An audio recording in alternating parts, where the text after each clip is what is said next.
السلام إياك ويا وسي وخليفتي والصاحب لواء قد أذنت لك فدخل علي تحت الكساء.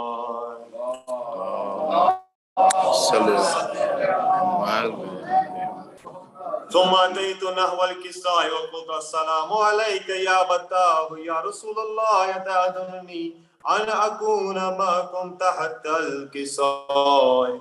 وقال وعليك السلام يا بنتي ويا بدعتي قد أذنت لك فدخلت تحت الكساء فلما اكتملنا جميعا تحت الكساء أخذ أبي رسول الله بطرف الكساء وأومى بيد اليمنى إلى السماء وقال اللهم إن هؤلاء أهل بيتي وخاصتي وهامتي لحمهم لحمي ودمهم دمي يؤلمني ما يؤلمهم ويحزنني ما يحزنهم أنا حرب لمن حاربهم والسلم لمن سالمهم وعدو لمن آداهم ومحب لمن أحبهم إنهم مني وأنا منهم فاجعل صلواتك وبركاتك ورحمتك وغفرانك ورضوانك علي وعليهم وأذهب عنهم الرجس وطهرهم تطهيرا.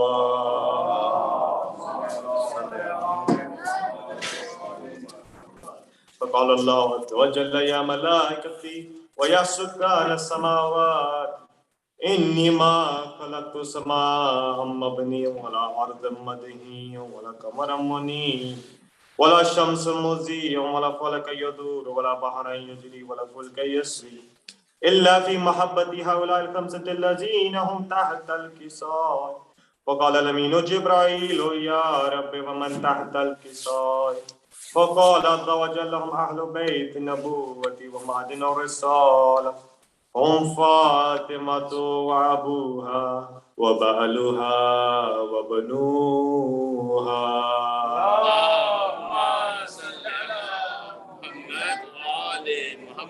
فقال جبرائيل يا رب أتأذن لي أن أهبط إلى الأرض ليكون معكم سادسا؟ فقال الله نعم قد أذنت لك. فهبط الأمين جبرائيل وقال السلام عليك يا رسول الله العلي الأعلى يقرئك السلام ويخصك بالتحية والإكرام ويقول لك وعزتي وجلال إني ما خلقت السماء مبنيا ولا أرض مدهيا ولا قمرا منيرا ولا شمس مضيئا ولا فلك يدور ولا بحر يجري ولا فلك يسري إلا لأجلكم ومحبتكم وقد أذن لي أن أدخل معكم فهل تأذن لي يا رسول الله؟ فقال رسول الله وعليك السلام يا أمين وحي الله إنه نعم قد أذنت لك.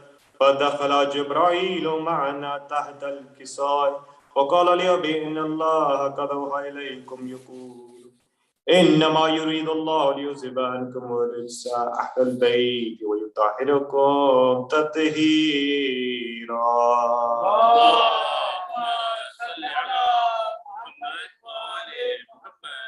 فقال لأبي يا رسول الله ابني ما لجلوسنا هذا تحت الكساء من الفضل عند الله.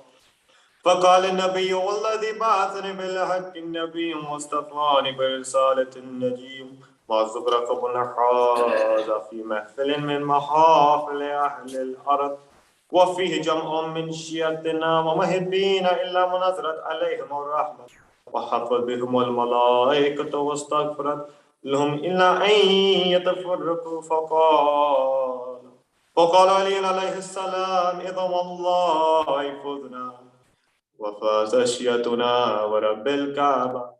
فقال النبي الثاني يا علي والذي بعثني بالحق النبي ومصطفاني برسالة النجي ما صغر فبن حاز في محفل من محافل أهل الأرض وفيه جمع من شيعتنا ومحبين وفيه مهموم إلا وفرج الله همه ولا مغموم إلا وكشف الله غمه ولا طالب حاجة إلا وقضى الله حاجته.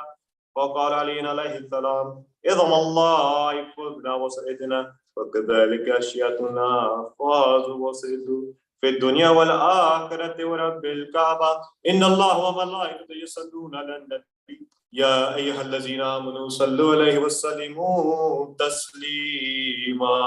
اللهم صل على محمد رحم الله من كان.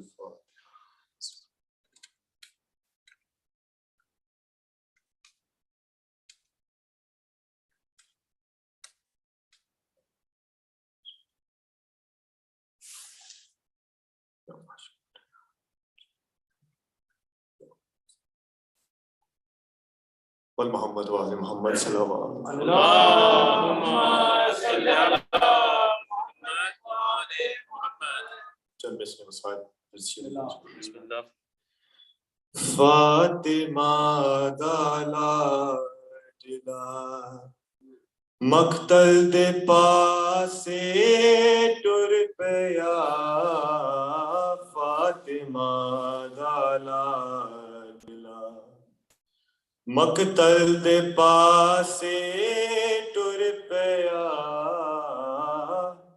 جسم تے مظلوم دے جسم تے مظلوم دے ہٹیا لباسے ٹر پیا. فاطمہ دالا دلا مقتل دے پاسے ٹر پیا. فاطمہ دالا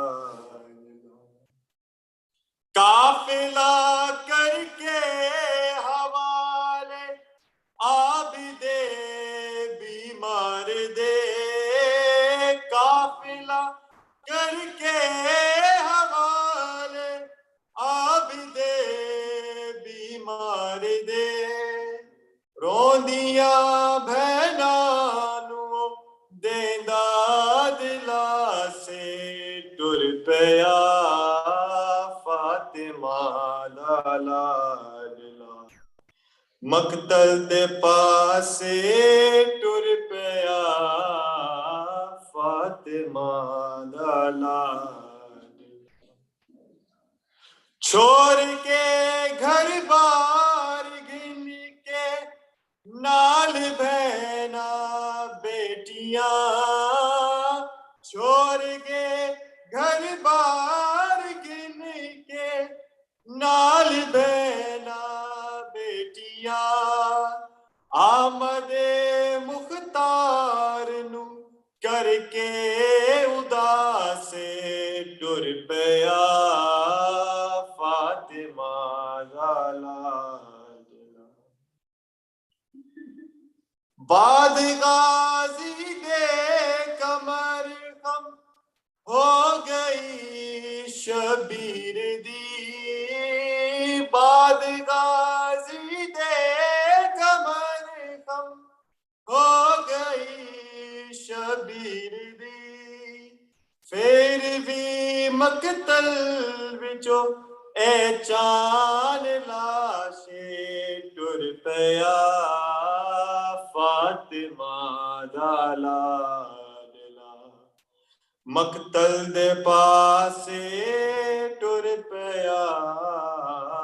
فاطمہ دالا والمحمد وآل محمد صلی اللہ علیہ وسلم. اللہم صل علی محمد وآل محمد. To request our English lecturer to recite Fadail al-Masajid in English. Muhammad wa ali Muhammad sallallahu alaihi wasallam. Allahumma salli ala Muhammad wa ali Muhammad. Nare Takbir. Allahu Akbar. Nare Risalat. Ya Rasulullah. Nare Haidari. Ya Ali. Nare Haidari. Ya Ali. Muhammad sallallahu. Allahumma salli ala Muhammad wa ali Muhammad. سورة المباركة الفاتحة.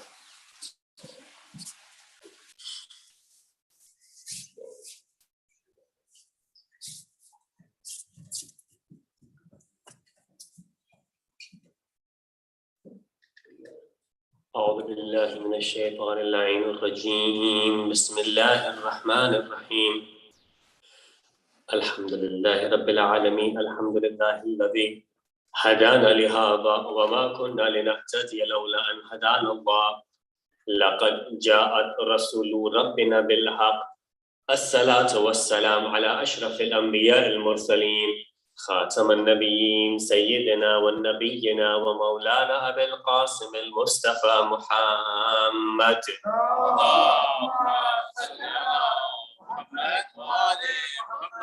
وبآله الطيبين الطاهرين المعصومين المظلومين وصل على صاحب الدعوة النبوية والثولة الحيدرية والإسمة الفاطمية والحلم الحسنية والشجاعة الحسينية والصبر السجادية وآثار الباقرية ومآثر الصادقية وعلوم الكاظمية وحجج رضوية وجود التقوية والنقاوة النقوية والهيبة العسكرية والغيبة الإلهية والقائمة بالحق.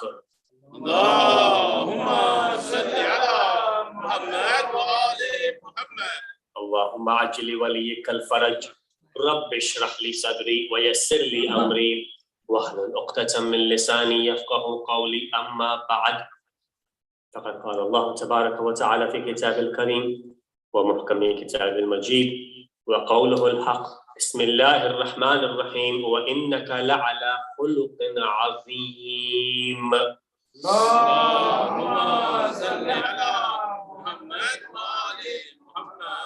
From a very young age, whenever I've been told about the akhlaq of our beloved prophets, whenever I have learned the morals and the etiquettes and the ethical values of our beloved prophet, alongside that, I've always been taught a beautiful story about the old woman that used to throw rubbish at our beloved prophet.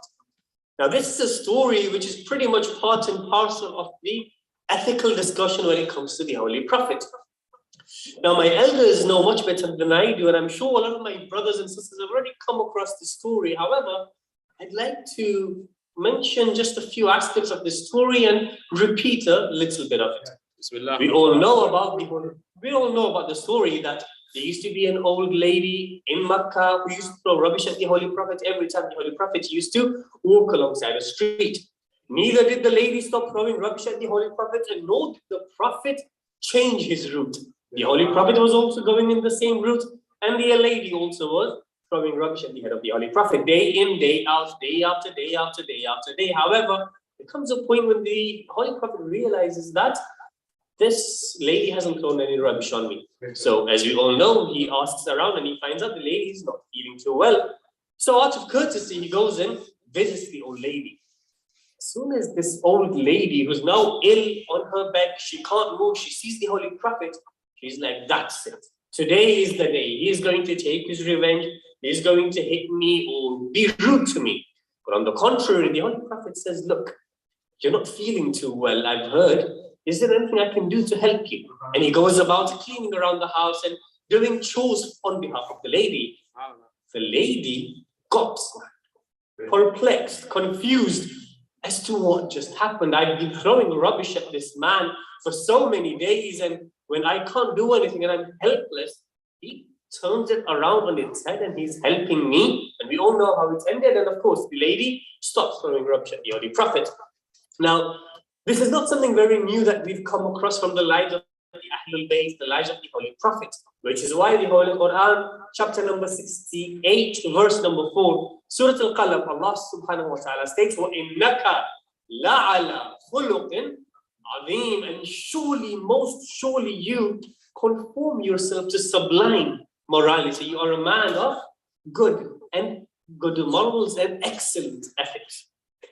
And when we look at Surah Al-Ahzab, chapter number 33, verse number 21, Allah subhanahu wa ta'ala states, لَقَدْ كَانَ لَكُمْ فِي رَسُولُ اللَّهِ أُسْوَةٌ حَسَنَةٌ. In the Holy Prophet, you have an example, a role model.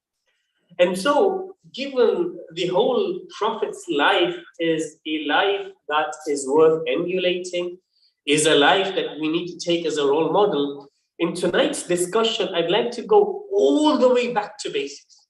I'd like to go all the way back to basics and discuss some of the aspects that we can take from the life of the Holy Prophet.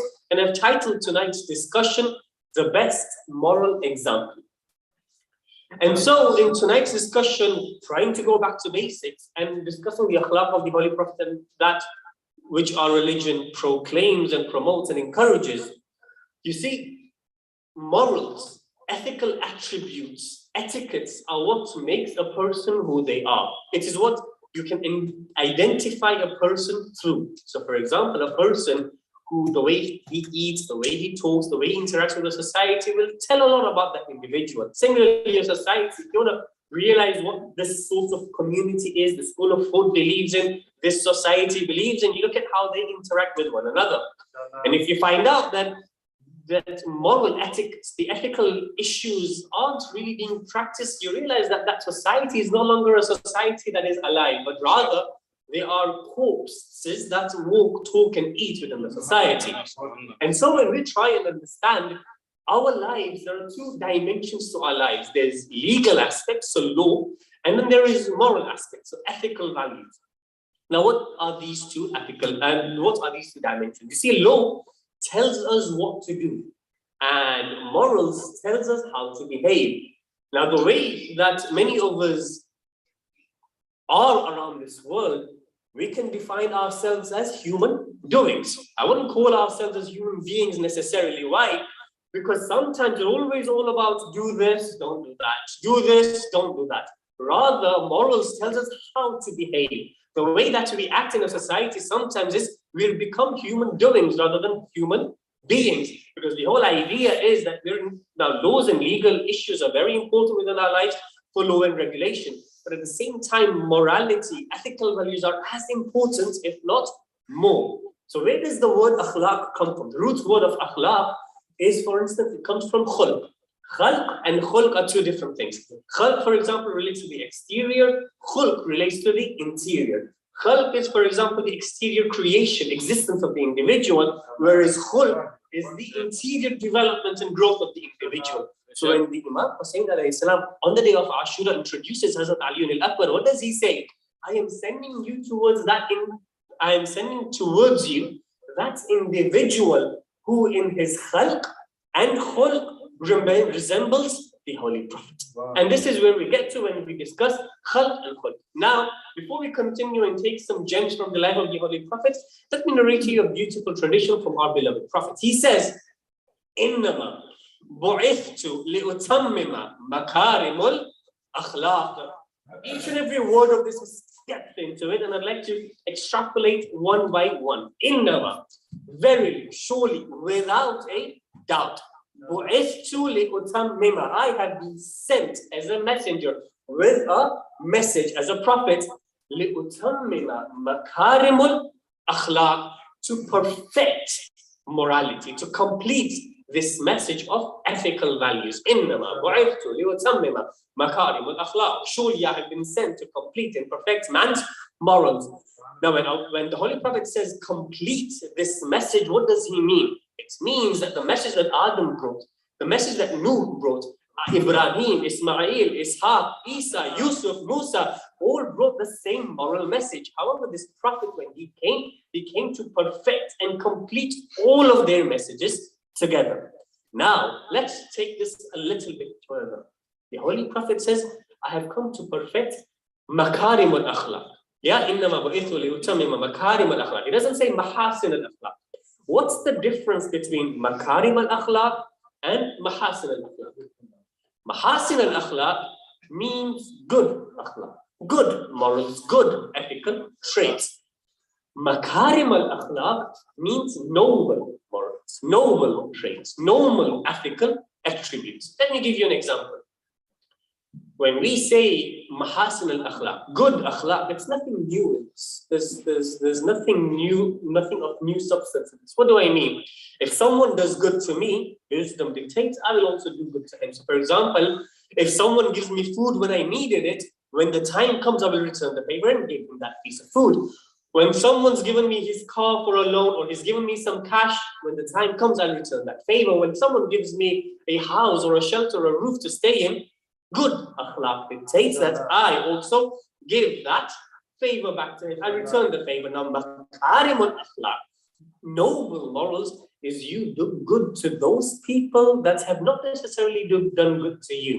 Yeah, this is what the Holy Prophet has been saying now. For example, he says, Sal man qata'a wa'fu man zalama wahsa ala man asa'a. He says, for example, if any family member has broken ties with you, you go back and join the ties with them. What happens sometimes is when it comes to qat'a rahim or sila rahim, yes, I believe in the Holy Quran, I believe in Allah subhanahu wa ta'ala, I believe in the Messenger, I believe in Imam Ali alayhi salam, in his wilayah. However, my relative, because now I don't get along with him, that's it. I'm going to say salam to every single individual in the center, but I'm not going to converse with him. The Holy Prophet says, no, on the contrary, if someone's done bad to you, if your relative has cut relationships with you, you should be the one that goes back and mends your relationship. That's number one. Number two, he says what? Forgive those that have oppressed you. Forgive those that have been rude to you. For example, me in my school, college life, work lives. There must be a time where someone really bugs me. Yeah, someone might have done something that is really rude to me or it really annoys me. The Holy Prophet at this point in time says, forgive him. There's no point doing good to those that do good to you. That's the whole point of Mahasin al-Akhlaq. You need to be my follower. You need to take this a step further. Then he says, what does he say? You should do good to those that have done bad to you. And this is the whole idea of Makarim al-Akhlaq and Mahasin al-Akhlaq. And inshallah, in tonight's discussion, I'd like to continue and discuss a couple of narratives, a couple of stories that explain how the Holy Prophet used to carry himself and how he used to practice the straight up Makarim al-Akhlaq. Now, when the religion of Islam was introduced in the lands of Makkah, the Holy Prophet, along with Lady Khadija and Imam Ali alayhi salam, used to go towards the Holy Kaaba and start praying. Abu Talib, a little while later, also instructed his son Ja'far to go and pray with the Holy Prophet and Imam Ali and Khadija so that other people see and continue. Now imagine, the Holy Prophet is worshipping Allah subhanahu wa ta'ala. At that point, Abu Jahl, he gets annoyed. He says, this man is worshipping right next to our idols. This can't be the case. So he gets a group of people together and he says, look, I want you to go out and collect feces, excrement from an animal, wastage of an animal. And when the Prophet prays, when Muhammad is praying, I want you to pour all of these feces onto Muhammad. So the Holy Prophet is here praying with his followers, praying with Ali, Khadija, Ja'far. And as soon as he goes into Sajjad, these people come and they throw these feces on him. Now, does the Prophet get back and does he get mad? Does he retaliate? Does he hit them? Does he punish them? On the contrary, he goes back and comes back the following day. And who cleans the feces? The Lady of Light, Lady Fatima. And again, the Holy Prophet is trying to explain that there is no goodness in returning the same favor. Good, noble akhlaq means that you go a step further, right? Another story, for example, once the Holy Prophet was with his companions, and a poor man, a poor individual comes forth and presents a bunch of grapes to our Holy Prophet. So the Holy Prophet, now usually what he would do whenever he receives some gifts, he would share it with those companions and those sitting around him. This time the Prophet takes one piece of grape and he eats it. And he doesn't share it with anyone. He eats the second, third, fourth, fifth, and he eats the whole bunch of grape all by himself. And cheerfully, he does that with a straight face and with a cheerful face. And the other poor man that had brought this gift gets very happy and he goes back on his way. The companions perplexed. This is not like the way of my Prophet. What's the reason that you ate the whole bunch of grapes without offering it to any of us? The Holy Prophet said that those grapes were actually very sour. Now, if I would have offered these grapes to you, you would have all made awkward faces. You would have made funny faces. So in order to save the embarrassment for that poor individual, I ate all of those grapes with a straight face, with a cheerful face. You see, brothers and sisters, sometimes our community, our friends, our families, they may give us gifts. So not necessarily all of the gifts I enjoy, I like. But if they have taken effort and if they have spent out of their resource, whether it's time, money, or effort, and have given me a gift, the last thing I should do is turn back at them and say, you know what, I don't even like it. Forget a gift. If someone gives us a piece of feedback, if someone gives us a piece of advice, when someone takes the time out of their life to give you feedback, that feedback is a piece of gift that we can use for us. Let me share the analogy of a feedback to the analogy of a gift. Who gives you a gift? Only those people will give you a gift that care for you, that love for you. Similarly, only those individuals will give you feedback, suggestions or advice that have the best heart, that have the best interests of you in their hearts. Now, if that's feedback that someone gives you, what if you want to turn around and say, oh, I'm actually quite fine, I don't really need your feedback. Well, what's the cause of that? The individual is out of the goodness of their heart is giving you a gift. You accept it. Now, the context, they might have got the context wrong. Maybe, maybe not. Now, if someone gives you a shirt and that shirt doesn't fit you at the moment, you throw it away, you keep it. Maybe later that shirt size will fit you. Similarly, when someone gives you a feedback and you think that feedback won't necessarily fit me right now for the context I'm practicing, you save that piece of feedback. Don't return the feedback, save it and use it whenever you need to, right? So this was one of the attributes of the Holy Prophet. A third story, and then we'll move on to the other aspects of the discussion. The Holy Prophet, on the third instance, were traveling together, they got tired and they took a break. And they all discussed that they're going to slaughter a lamb to feed one another. And so one person said that I'll slaughter the lamb, the other person said I'll skin it, the other person said I'll cook it. And the fourth person and the fifth person all separated the tasks. And at that point, the Holy Prophet said, I'm going to go and collect firewood. The whole group of companions said, oh Rasulullah, oh Nabi Allah, look, why don't you take a break? We're here for you, we're your companions, we'll do it for you. The Holy Prophet says, look, Allah subhanahu wa ta'ala doesn't like a slave, a servant of his, distinguishing between himself and the companion. You've all taken chores, allow me to also take chores. Now, who doesn't like their chores being done for them? Be it at their homes or being at work. If someone offers you to do it for them, return the favor and do your own chores and even help them out. And these are some very, very basic, simple things that the Holy Prophet has taught us what to do. Now, someone might turn around and say, you don't need a prophet to tell me what's good and what's bad, right? You don't need religion to tell me, do this, don't do that, right? Like, I have my own moral compass. I am wise enough to note that lying is bad, ghibat is bad, for example, tuhmat is bad, being arrogant is all bad. I don't need a prophet to tell me. I don't even need a religion to tell me that. I have my own moral compass, yes. There may be an argument that maybe some morals are innate within our lives. You don't need someone to tell you. However, the Ahlul Bayt, the Holy Prophets, they opened up roads and pathways within the akhlaqi system, within the ethical attributes that sometimes we never have thought of. For example, the universal value, the universal rule is lying is bad, it's a vice. However, you need a prophet to tell you, yes, lying is bad. However, when it comes to two couples that are on the verge of being separated, when there's two couples at the verge of being divorced, then it's okay to say a lie so that they're able to get together. Everyone knows backbiting, ghibat is bad, but you need a prophet to tell you that when it comes to marriage and when it comes to giving reference to of the bride and the groom, then at that point, ghibat, backbiting is okay. Everyone knows takabbur, arrogance is a bad vice. It's because of that shaitan was kicked out of heaven. But you need an imam to say, Imam Ja'far as-Sadiq salawatullahi wa salamuhu alayhi.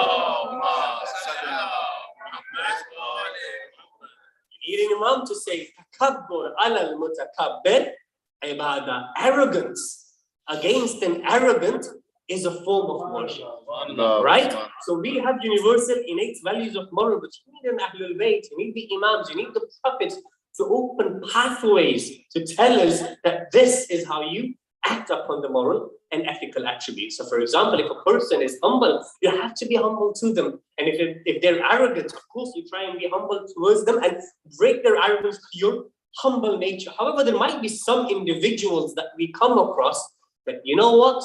Humbleness might not be the right answer for them. And for them, the Imam Ja'far as-Sadiq says, takabbur ala al-mutakabbir ibadah. Being arrogant towards an arrogant individual in itself is a form of worship. Now, so far, we've discussed the moral attributes of the Holy Prophet.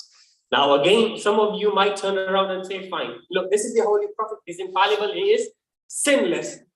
But maybe if you want to give me an example of an individual that is not a sinless person, he's not an infallible, then maybe we can talk. Let me give you a companion of Amir al-Mu'mineen. Malik al-Ashtar. Malik al-Ashtar was not just an ordinary companion of Amir al-Mu'mineen. When the Holy Prophet says, oh Ali, you are to me as Musa was to Harun, the same tradition applies to Malik al-Ashtar, who Amir al-Mu'mineen says, you are to me as I was to the Holy Prophet. Not just that, but within the community, within the political sphere, Malik al-Ashtar was the commander, the general of Amir al-Mu'mineen. So he had a lot of respect within the political sphere and the societal sphere. So one day Malik al-Ashtar is walking through the streets of Kufa. And at one point, there was a trader, there was someone who's sitting in the market stalls. And the tradition says he takes a bit of clay or dirt, or he was eating some sort of dates, and he takes the seed of the dates and he throws it at the head of Malik al-Ashtar. At that time, Malik al-Ashtar was looking as a very normal individual. He didn't have his turban on him and his abba. He was wearing very coarse clothes. So at that point, he threw that towards Malik al-Ashtar. Now imagine, Malik al-Ashtar is yes a companion of Amir al-Mu'mineen, but he's also the general and the commander of the Islamic empire of the time. So the individual throws this, Malik al-Ashtar looks at him and he continues his way. The bystanders around that place went to that individual and said, you know who that individual is? This is Malik al-Ashtar, the commander of the armies of Amir al-Mu'mineen. Suddenly, a shiver ran through the spine of that individual. He said, this is Malik al-Ashtar. He quickly ran behind him and found him in the mosque. Malik al-Ashtar was praying at the time. He says, look, Malik, he dropped at his feet. Malik, please forgive me. I had no idea who you are. Malik says, don't worry, I've forgotten about it. There is no sin on you. In fact, I came to mosque to pray for you. SubhanAllah. This is the morals of those individuals and the companions of the Prophet, the companions of Amir al-Mu'mineen. Let me take a step further. You might say, yeah, well, they've seen the Holy Prophet, they've seen the Amir al-Mu'mineen. They're on a completely separate stature. Let me give you a contemporary example of Sheikh Ahmad al-Wa'ili. Sheikh Ahmad al-Wa'ili is a great scholar from Iraq. And what happens is once Sheikh Ahmad al-Wa'ili was commuting and traveling through an airline. And when he sat down, right next to him was someone who was from the Salafi school of thought. He was a Wahhabi.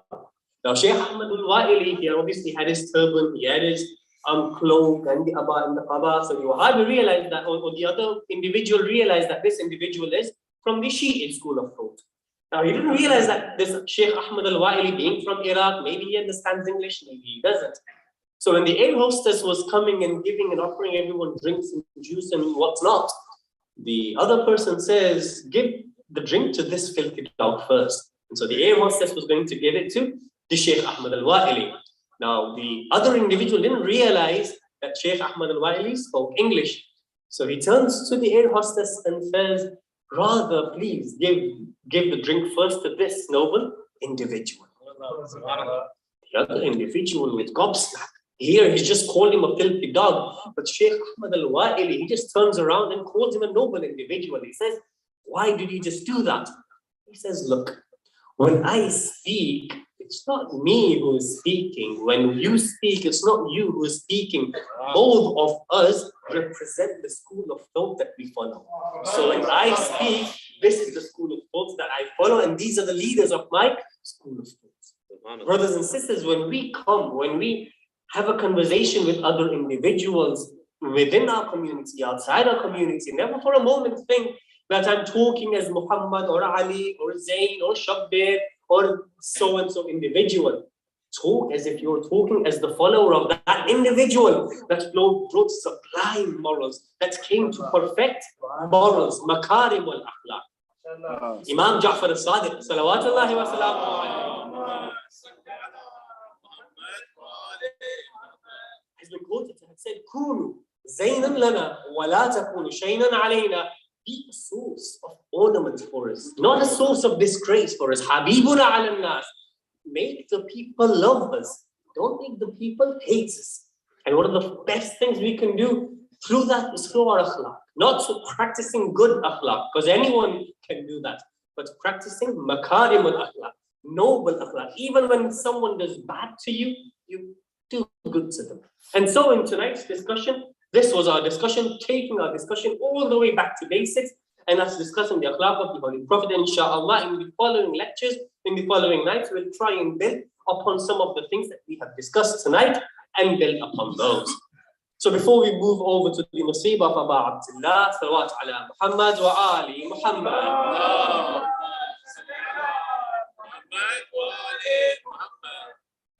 We see that the act of Makarim al-Akhlaq, the traits of Makarim al-Akhlaq were also there present in all of our aims. For example, Aba Abdullah was the flag bearer of Makarim al-Akhlaq when it came to the tragedy of Karbala. What do I mean?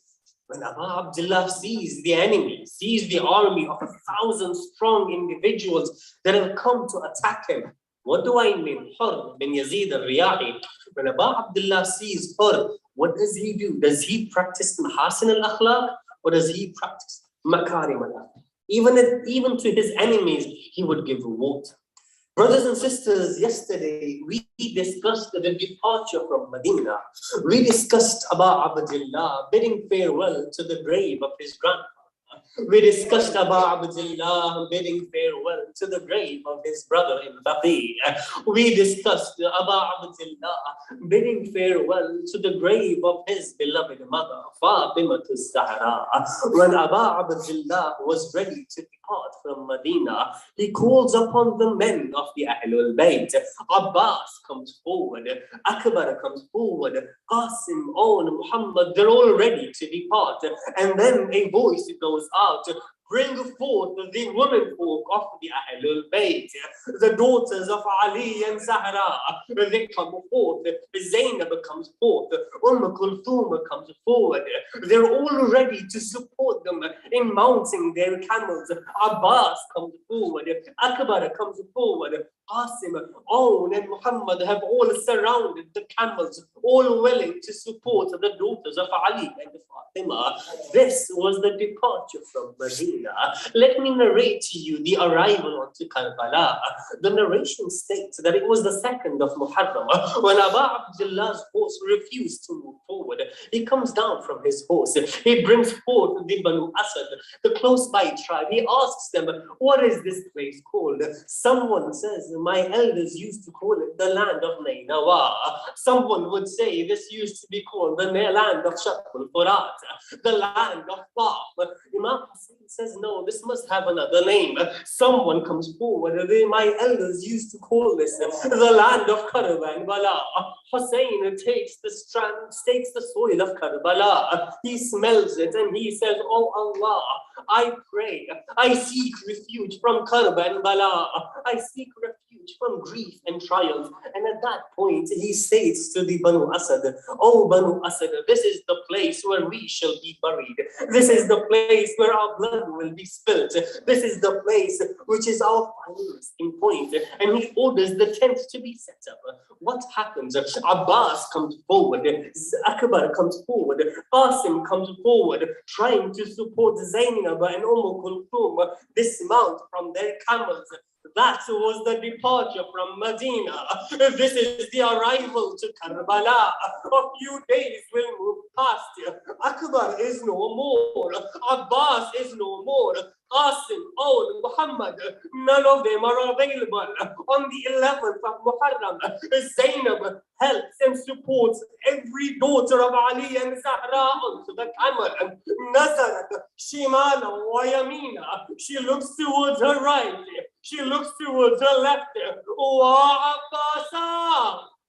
Wa Akbara, wa Qasima, Allahu Akbar.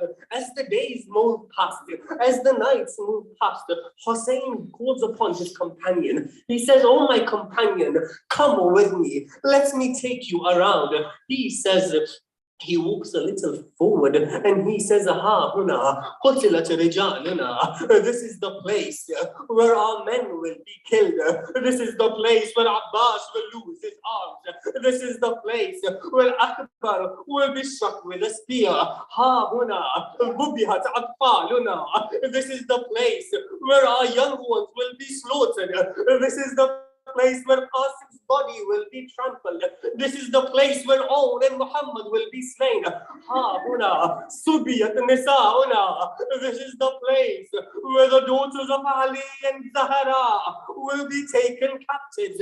And then he moves a little forward. He stops there. He says, Ha huna saqat abi Abdullah. This is the place where Aba Abdullah, where I shall fall from my horse. The companion says, Ya Aba Abdullah, or the surrounding area is full of dirt, is full of stones, rocks, and pebbles.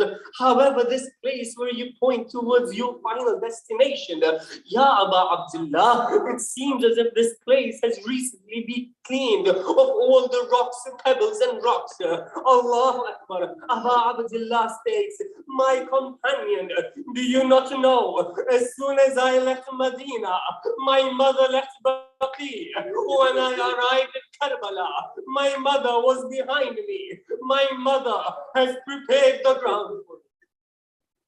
على رحمة الله على القوم الظالمين إنا لله وإنا إليه راجعون رضا بقضائه وتسليما لأمره. We pray to Allah subhanahu wa ta'ala to accept whatever little that we had to offer. Right. We pray to Allah subhanahu wa ta'ala to allow us to practice what it means to have the values of makarim al-akhlaq, noble traits. And we pray to Allah subhanahu wa ta'ala to hasten the reappearance of the 12th Hujjah, and when he does come, so that we are also part of his ashab and his ansar. Salawat ala Muhammad wa ali Muhammad. Allahumma salli ala Muhammad wa ali Muhammad.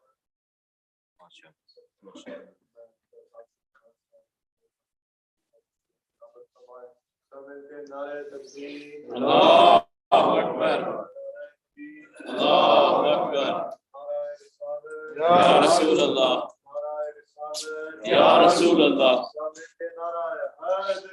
Ya Ali. Ya Ali. Zindabad. Zindabad. Murdabad. Allahumma salli ala Muhammad wa ali Muhammad.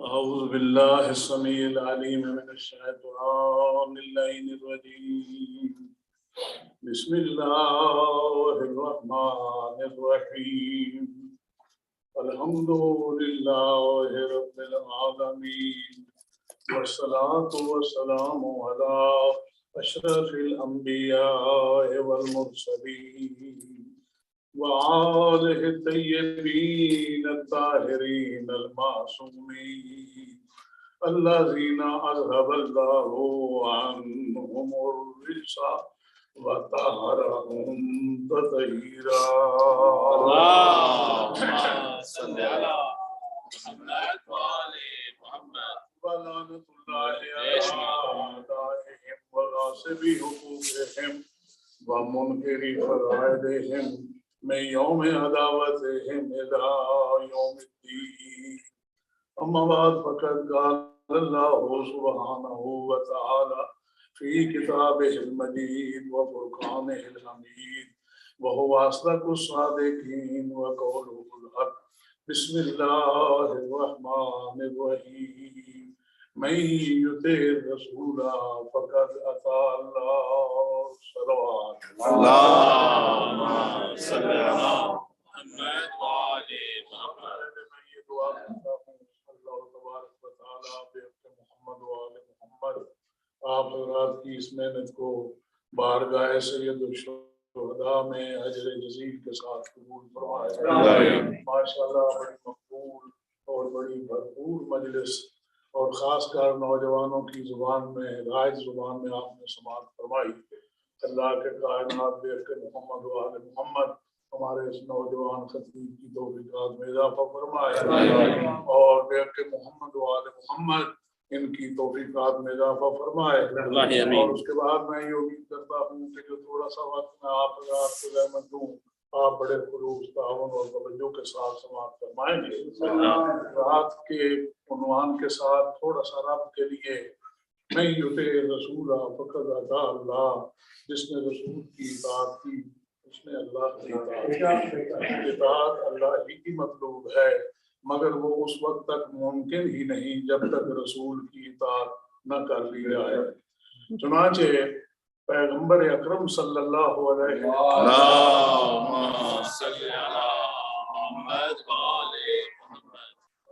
حقیقت نوری ہونی چاہیے تاکہ وہ اللہ سے احکام اطاعت لے سکیں، اور صورت بشری ہونی چاہیے تاکہ نوع انسانی تک، نوع بشر تک وہ احکام پہنچا سکیں. جنہوں نے ظاہری صورت کو دیکھا انہوں نے کہا وہ ہمارے ہی طرح کے بشر، وہ ہماری ہی طرح کے بشر ہیں، مگر اس سے بچنے کے لیے اللہ تبارک و تعالیٰ نے یہ اہتمام فرمایا کہ پیغمبر اکرم آپ قبل اس کے کہ یہ لوگوں کو بتائیں میں کون ہوں، آپ یہ لوگوں کو بتائیں کہ میرا عہدہ اور منصب کیا ہے. 40 سال تک مسلسل شریعت سے پہلے توجہ رہے اپنی سیرت کا کلمہ پڑھا ہے. شریعت کے کلمے سے پہلے اپنی سیرت کا کلمہ پڑھائیں. 40 سال تک پیغمبر نے یہ نہیں بتایا، اور 40 سال تک یہ راز زیر پردہ رہا کہ وہ خاتم النبیین ہیں، وہ تمام نبیوں کے سردار ہیں، وہ افضل کائنات ہیں، وہ اشرف مخلوقات ہیں، وہ صاحب لولاک جو ہے نا، وہ صاحب لولاک ہیں. اور 40 سال تک اس راز پر پردہ رہا، مگر اپنے عمل سے دنیا کو بتایا. اور وہ ماحول جسے قرآن نے ضلال مبین کہا، اس ماحول میں جو پرچم لہرایا پیغمبر کے لیے وہ یہ تھا کہ یہ اس سے بڑا سچا دنیا میں نہیں، تو جو ہے نا اس سے بڑا سچا نہیں، اس سے بڑا امانت دار نہیں. عرب جہاں لا اولاد کی محفلیں جمائے ہوئے ہوتے تھے، پیغمبر اذا مروا باللغو مروا کراما، بڑے وقار کے ساتھ وہاں سے گزر جاتے اور گردن گھما کے دیکھتے تک نہیں تھے. عرب بھی سوچتے تھے یہ پیدا مکے میں ہوئے، یہ عرب ہی ہیں، مگر یہ ہمارے جیسے نہیں، یہ ہمارے جیسے نہیں ہیں. مگر ان عربوں کو کون بتائے کہ ہو یہ تمہارے جیسے نہیں ہیں، اے بدوؤ یہ تمہارے جیسے نہیں ہیں، یہ ان کی حقیقت کچھ اور ہی ہے. عزیزان گرامی، اب جب آپ کو معلوم ہے جب کوئی بہت بڑا قابل اور بہت بڑا لائق احترام یا خوبیوں کا مالک ہوتا ہے، ہر ایک اسے اپنانے کی کوشش کرتا ہے. کوئی کہتا ہے یہ ہمارا ہے، جو اس کا کچھ بھی نہیں ہوتا وہ کہتا ہے ہمارے شہر سے ان کا تعلق ہے، ہمارے خاندان سے ان کا تعلق ہے، ہمارے ملک سے ان کا تعلق ہے. عزیزان گرامی، اب سب اپنا رہے ہیں. کوئی کہتے ہیں یہ عربی ہے، کوئی کہتا ہے یہ مکی ہے، کوئی کہتا ہے یہ قریشی ہے، کوئی کہتا ہے یہ ہاشمی، سب فخر کر رہے ہیں. مگر اصل جس کا وہ ہیرا اور ڈائمنڈ تھا، ایک مرتبہ اس نے لے جا کے پردہ کعبہ کو حسین پہ بٹھا دیا اور کہا آؤ جس کو ملنا ہے یہاں آ کے آؤ جس کو ملنا ہے یہاں آ کے مل لو. وہاں تو فرشتوں کے بھی پر جل جاتے ہیں. جس مقام پہ لے جا کے اسے بٹھایا گیا اور کہا گیا آؤ جس کو ملنا ہے یہاں آ کے مل لو. عزیزان گرامی، کاروان زندگی سفر کرتا رہا، مگر پیغمبر اپنی سیرت اور اپنے کردار سے تھاک بٹھاتے رہے، جہاں یہاں تک کہ سب لوگوں کا اس پہ اتفاق کہ اس سے بڑا سچا نہیں، اس سے بڑا امانت دار دیانتدار نہیں. یہ کچھ عجیب ہی قسم کا نگینہ ہے، جیسا ہم نے پہلے کبھی ایسا نہ دیکھا تھا. مگر ہوا یکا یک یہ کہ جب پیغمبر نے یہ فرمایا قولوا لا الہ الا اللہ تفلحوا، لا الہ الا اللہ کہو کامیابی چاہتے ہو. ایک چیز میں عرض کروں آپ حضرات کی خدمت میں، بڑا آرام سے اگر کہہ دیتے پیغمبر کہ 360 بت تمہارے رکھے ہیں، ایک میرا وہ جس کا نام اللہ ہے وہ بھی تصور کر لیجئے، تو 360 کی بجائے 361 ہو جائے، شاید جھگڑا نہ ہوتا۔ مگر پیغمبر نے یہ بالکل نہیں کہا کہ تمہارے بھی 360 رکھے رہیں اور میرا بھی 361واں رکھ دیجئے۔ پیغمبر نے یہ نہیں کہا کہ میرا بھی رکھ لیجئے، پیغمبر نے کہا نہیں، صرف میرا ہی قبول۔ تو جو ہے آپ حضرات کی یعنی یہاں فلسفہ بھی کا نہیں، بھی کا ہے کہ وہ صرف میرا ہی مانا جائے گا، تمہارا نہیں مانا جائے گا کوئی بھی۔ اب یہ اعلان کیا جس نے لا الہ الا اللہ پڑھ لیا وہ کامیاب ہو گیا۔ اب میں آپ حضرات سے ایک چیز دریافت کرتا ہوں، لوگوں کے پاس عقل سلیم بھی تھا اور کئی لوگ سوچتے تھے کہ جن ان بتوں کے سامنے ہم دن بھر رات بھر دیکھتے ہیں، دعائیں مانگتے ہیں، ان سے گڑ گڑاتے ہیں، ان میں سے کچھ ہمیں حاصل تو ہوتا نہیں۔ کئی سیانے بندے یہ بھی تو سمجھتے ہوں گے یہ لکڑی کے، یہ پتھر کے، یہ چاندی کے، یہ سونے کے، یہ حلوے کے، یہ جتنے بت ہیں یہ کچھ دینے لینے والے تو ہیں نہیں۔ کبھی کبھی ان کے دل میں خیال تو آتا ہی ہوگا۔ اگر پیغمبر کا یہ اعلان کہ من کا جو بھی تم میں سے کہے گا لا الہ قولوا لا الہ الا اللہ تفلحوا، لا الہ الا اللہ کہیے کامیاب ہو جاؤ گے۔ اگر اسی وقت ایک آدمی دوڑتا ہوا آپ کہتا یا رسول اللہ میں سمجھ گیا، میں مدتوں سے اس انتظار میں تھا کہ یہ تو بیکار چیزیں ہیں جن کے سامنے ہم جھک رہے ہیں، اور میں یہ آپ کے دعوے پہ اور آپ کی دعوت پہ لبیک کہتا ہوں، میں آپ کو تسلیم کرتا ہوں، اور اسی وقت وہ مر جاتا، فرمائیے وہ پیغمبر کے وعدے کے مطابق کامیاب ہوتا یا نہیں؟ اسے تو رضی اللہ بھی کہلانا نہیں ہے۔ صلوات پڑھ لے بلند نواز۔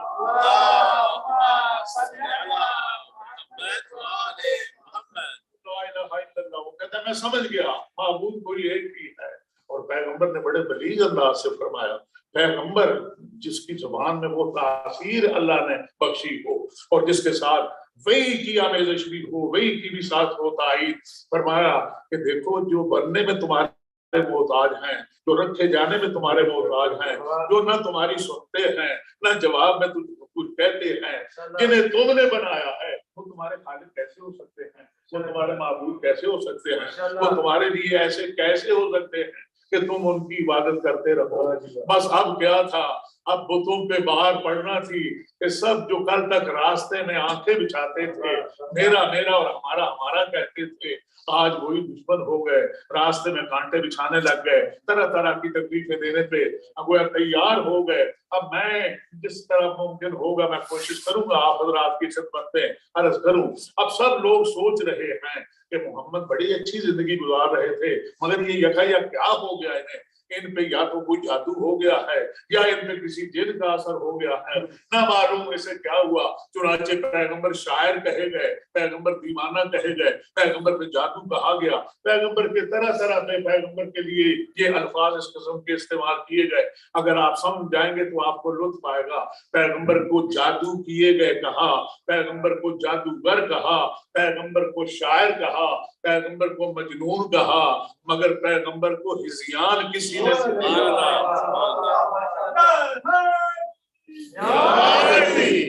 کسی نے نہ کہا۔ اب یہ سوچ رہے ہیں کہ یہ کیا ہو گیا۔ چنانچہ عزیزان گرامی پہلے تو تکلیف ہی پہنچی، اب پیغمبر کے مقابلہ میں آ گئے، ایذا اور آزار پہنچانے پہ اتر آئے۔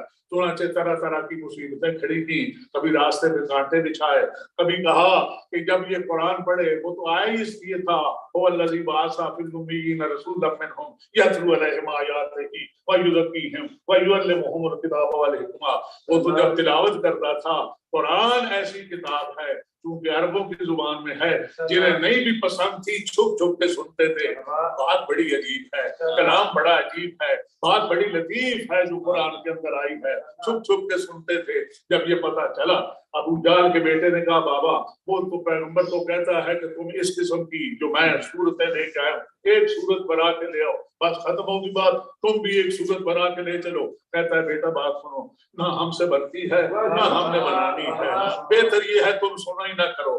تو جو ہے آپ حضرات کی اور کہا یہ کہ تم قرآن نہ سنو اور جب قرآن پڑھے تو تم شور مچاؤ۔ پہلے تو بڑوں کو شور کے لیے کہا گیا، اب بڑوں کو کبھی پھر بھی خیال آ جاتا ہوگا اب ایک سکیم یہ بنائی کہ چھوٹے چھوٹے بچوں کو تیار کیا، توجہ رہے آپ حضرات کی، کہ یہ جہاں سے گزرے ان کے اوپر آوازیں کریں، ان کے اوپر سنگریزے پھینکیں، ان کے لیے تالیاں بجائیں، ان کو جب یہ کوئی بات کرنے لگے اتنا شور بچائیں کہ آواز جو ہے وہ دب جائے۔ اور عزیزان گرامی، بچے تو آپ کو پتا ہے بچے تو شرارتی ہوتے ہی ہیں، وہ بچہ بھی کیا ہوگا جو شرارت نہ کرے، مگر ہر گھر کے بچے، یعنی آپ یقین جانیے اگر آپ کبھی میرے گھر میں آئے اور بچے خاموش رہیں تو وہ آپ کے لحاظ پہ خاموش ہیں، اور میں کبھی آپ کے گھر میں جاؤں تو آپ کے بچے خاموش رہیں وہ میرے لحاظ سے خاموش ہیں۔ بچے آپ کے بھی ایسے ہی ہیں، بچے ہمارے بھی ایسے ہی ہیں، وہ بچہ کیا ہوگا جو شرارت نہ کرے، مگر باقی لوگوں کے بچے صرف شرارتی ہوتے ہیں، اور جو ابو جالوں کے بچے ہوں وہ شریر بھی ہوتے ہیں اور بدتمیز بھی ہوتے ہیں، وہ بدتمیز بھی ہوتے ہیں، چنانچہ انہیں سکھا کے بھیجا گیا تھا۔ اور جب ماں باپ نے یہ کہہ کے بھیجا کہ جاؤ جا کے ستاؤ پیغمبر کو، چنانچہ پیغمبر اکرم بھی ایک مرتبہ بیت اللہ کے بازو میں کھڑے ہو کہتے ہیں معبود اگر ابو لہب آئے تو میں اس سے بات کروں، اگر ابو جہل آئے تو میں اس سے بات کروں۔ اب یہ چھوٹے چھوٹے بچے ہیں، جہاں میں کچھ کہنے کی بات کرتا ہوں یہ شور مچانا شروع کر دیتے ہیں، اب ان کا میں کس طرح علاج اور تدارک کروں؟ حکم پروردگار ہوتا ہے حبیب، ہم نے اتنی دیر تک آپ کو رسالت کی اعلان اور بعثت کی اجازت ہی نہیں دی جب تک اپنے گھر سے ایک بچہ نہیں دے دیا، جب تک اپنے گھر سے ایک بچہ نہیں دے دیا۔ آپ اس بچے کو ساتھ رکھیں۔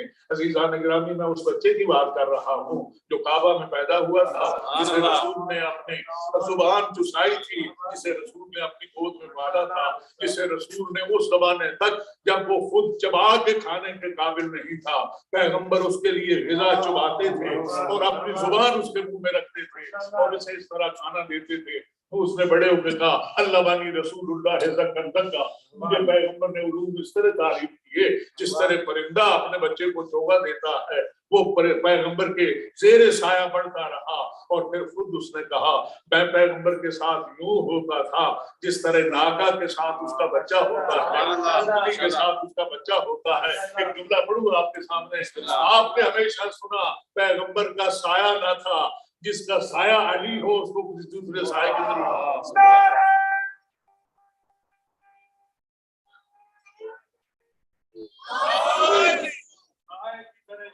تھا۔ اب جب حکم ملا کہ آپ اس بچے کو ساتھ لے کے چلیے، چنانچہ کہا یا علی تیرے لیے جاب نکل آئی، توجہ ہے، تیرے لیے ڈیوٹی نکل آئی۔ کہا کیا ہے؟ ہاں جب ہم تبلیغ کے لیے نکلیں گے تو ہمارے ساتھ جائے گا۔ یا رسول اللہ ہم بھیجے ہی اس لیے گئے، توجہ رہے، ہم بھیجے ہی اس لیے گئے ہیں، ہم آئے دنیا میں اس لیے ہیں۔ چنانچہ اب امیر المومنین ساتھ ہیں، مگر آپ امیر المومنین کا ذرا ملاحظہ فرمائیں، حضور کھجور کھاتے ہیں مگر گٹھلی اپنی جیب میں رکھ دیتے ہیں، خرما کھاتے ہیں گٹھلی جیب میں رکھ دیتے ہیں، خرما کھاتے ہیں گٹھلی جیب میں رکھ دیتے ہیں، اسے محفوظ کر کے رکھ دیا۔ اب جب پیغمبر چلے ہیں اور بچے تو عادی تھے اور ماں اور باپ نے یہ بھیج رکھے تھے کہ جاؤ جا کے شرارت کرو، باپ انہیں رات کو چوری کرنے کی ضرورت نہیں، وہ تو دن کو قافلے لوٹ لیا کرتے تھے۔ جہالت جہاں کا سرمایہ افتخار تھا، جہالت جہاں کا ترہ امتیاز تھا، آنے جانے والے کافروں کو لوٹنا جن کا معمول تھا۔ قرآن نے جنہیں جلال مبین کہا تھا انہیں کیا ضرورت تھی رات کو چوریاں کرنے کی، وہ تو دن میں لوٹتے تھے، رات میں آرام سے آ کے تقسیم کر دیتے تھے۔ ماں نے اپنے بچے بھیج رکھے تھے، عزیزان گرامی وہ تو گئے تھے دن میں اپنے کسی مشغلے کے لیے، ماں نے بچے بھیج دیے تھے شرارت کے لیے۔ پیغمبر اکرم جہاں پہنچے وہ بچے عادی تھے، پڑھائے گئے تھے، سکھائے گئے تھے، سمجھائے گئے تھے اور اسی لیے بھیجے گئے تھے۔ جیسے ہی ایک کونے سے ایک جتھا بچوں کا نکلا اور وہ اپنا کام کرنے کے لیے آگے بڑھ ہی رہے ہیں، پیغمبر فرماتے ہیں یا علی اب تیری ڈیوٹی شروع ہو گئی، یا علی اب تیری ڈیوٹی شروع ہو گئی۔ جیسے ہی بچے سامنے آئے، میرے اور آپ کیا کہو مولا، علی ابن ابی طالب نے کہا خبردار جسے کل تک ایذا دیتے رہے ہو آج اسے اکیلا نہ سمجھو، جو آئے گا ایذا دینے وہ بچ کے نہ جائے گا، اسے بچ کے وہ نہ جانے پائے گا۔ چنانچہ وہ جیسے ہی حملہ آور ہوئے، آج علی ساتھ ہیں مگر علی اکیلا ہے، ہم 100-150 ہیں، وہ ایک اکیلا ہمارا کیا کرے گا؟ اور یہ یاد رکھیے علی چاہے اکیلا ہو، جم اور کثرت زیادہ ہی ہو تو اس کا فکر نہ کیجئے، جو علی کو اپنے جیسے ہی سمجھے گا وہ باہر ہی پائے گا۔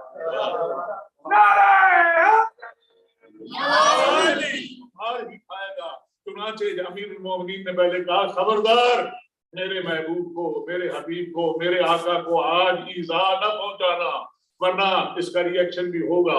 چنانچہ وہ تو شور کرتے ہوئے بڑے، میرے مولا نے اپنی جیب سے گٹھلی نکالی اور بالکل اس طرح جس طرح حاجی رمی جمرات کرتا ہے، وہ ایک شرارت کرنے والے بچے کو پھینکی، وہ اس کی ہنسلی کی ہڈی پہ لگی اور اس کو چوٹ آئی، وہ زمین پہ گرا، دوسرا بڑا، دوسرے کو لگی وہ بھی گرا، تیسرے کو لگی وہ بھی گرا، جو آیا سامنے وہ کھجور کی گٹھلی کھا کھا کے گر رہا تھا۔ ایک مرتبہ پاکستان میں کسی نے پوچھا کھجور کی گٹھلی تھی، 7 mm کا فائل نہ تھا، تو کس طرح بچے گر جاتے تھے؟ حضور یہ آپ بھی دیکھ لیجئے، قرآن مجید میں ارشاد ہوتا ہے الم تر کیف فعل ربک باصحاب الفیل الم یجعل کیدہم، توجہ ہے نا، کیا تو نے نہیں دیکھا کہ ہاتھیوں کے لشکر کے اوپر ابابیل نے سنگریزے برسائے؟ اگر ابابیل کے منہ سے نکلے ہوئے چھوٹے چھوٹے سنگریزے ہاتھیوں کو کھایا ہوا بھوسا بنا سکتے ہیں، علی کا پھینکا ہوا نعرہ حیدری، ابی طالب کا پھینکا ہوا کھجور کی گٹھلی کیوں نہ وہ ایسی تاثیر کرے گی؟ اب وہ تو بالکل سیدھی سی بات ہے، وہ تو کعبہ کی حفاظت کے لیے معجزہ تھا۔ میں نے کہا وہ کعبہ کی حفاظت کے لیے معجزہ تھا، یہ پیغمبر کی حفاظت کے لیے معجزہ ہے۔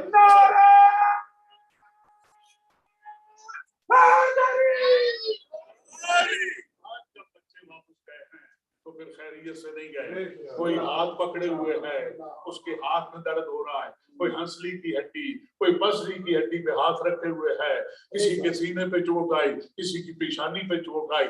مارنا مطلوب نہ تھا، قتل کرنا مطلوب نہ تھا، بس دفاع، اور اسی حساب سے اسی انداز سے۔ میں ایک اور چیز کروں آپ کی خدمت میں، آپ گھبرائے اور اچھا ایک سلوات پڑھ لیں بلند آواز میں۔